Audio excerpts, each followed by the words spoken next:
আসসালামু আলাইকুম। 2024-এ যে বন্যা হয়েছিল সেটি নোয়াখালী এবং ফেনী পার্বত্য চট্টগ্রাম বিভাগের বেশ কিছু অঞ্চল প্লাবিত হয় বন্যায় এবং ক্ষতিগ্রস্ত হয়। তো 2024-এ যে ক্ষতির সম্মুখীন হয় সেই রেশ কাটতে না কাটতে এখন 2025-এ এসে আমরা নোয়াখালীবাসী এবং যে ফেনীবাসী সহ বিভিন্ন মানুষ আবারও সেই বন্যার সম্মুখীন হয়েছি।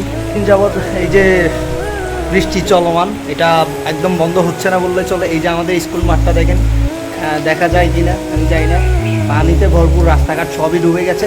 তো আমি সবার কাছে যে প্রার্থনা দোয়ার প্রার্থনা করি যে আপনারা সবাই আমাদের জন্য দোয়া করবেন, আমাদেরকে যেন আল্লাহ পাক এই বিপদ থেকে হেফাজত করে। আসলে এগুলি আমাদের সবই হাতের কামাই। সো আমরা যে বিপদের মধ্যে পড়েছি, আল্লাহ যেন আমাদের সবাইকে হেফাজত করে। আমরা নোয়াখালীবাসী, ফেনীবাসী, আমাদের চট্টগ্রাম বিভাগের মধ্যে যে সমস্ত অঞ্চল যে প্লাবিত হয়, আমরা যে বিশেষ করে এটার জন্য চাই যে সঠিক একটা সলিউশন হোক, যেটা আমাদের জন্য উপকার আসবে। আমাদের নোয়াখালীবাসীর ত্রাণ প্রয়োজন নয়, ফেনীবাসীর ত্রাণ প্রয়োজন নয়। আমরা একটা সলিউশন চাই, বাদ চাই, যেটার মধ্য দিয়ে যে আমরা এই আতঙ্ক থেকে মুক্তি পেতে পারি।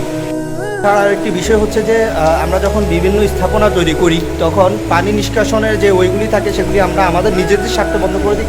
সেই জায়গায় থেকে আমাদের সকলকে সচেতন হতে হবে এবং যে জেলা প্রশাসক ও যে পানি উন্নয়ন বোর্ড এবং যে যারা যে শহর প্রতিনিধি রয়েছেন সবাই এগিয়ে আসতে হবে, প্রতিরোধ করতে হবে। এই সমস্ত বিষয় আমাদের সকলকে সচেতন করতে হবে।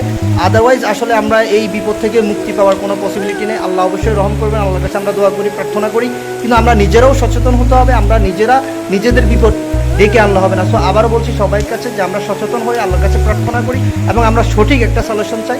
কোনো প্রকার ত্রাণ আমাদের প্রয়োজন নাই। আমরা নোয়াখালীবাসী আলহামদুলিল্লাহ এমনিতে ধনীতে নাকি 1 নাম্বার। সো আমাদের ত্রাণ প্রয়োজন নাই, আমরা সঠিক একটা সলিউশন চাই।